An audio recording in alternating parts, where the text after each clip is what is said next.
A short note to the married, and those who wants to. To the married couple, love alone is not a guarantee for a sustainable marriage. There are fundamental principles needed to excel in marriage, and just because you got married in God's will does not necessitate that you will have a marriage without issues and misunderstanding. And just because you are having issues in your marriage does not also mean you didn't get married to the right person or in the will of God. It is very possible to be married to the right person and in the will of God for your life and yet still have challenges and failures in marriage. It does not mean that the marriage itself is faulty.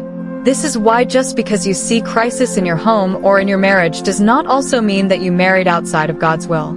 You can be at the center of God's will and still realize you face challenges in marriage that will almost destroy the marriage.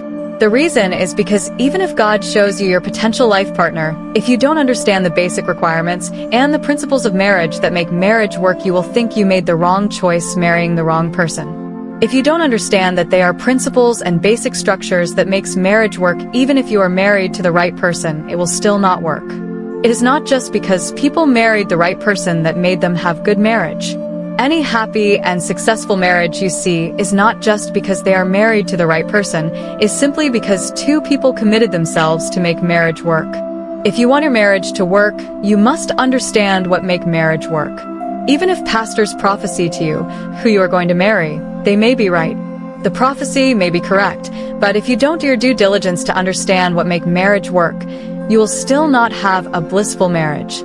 What makes marriage strive and excel is simply knowing that marrying in God's will is not enough. You must understand the responsibility you must take to make it work.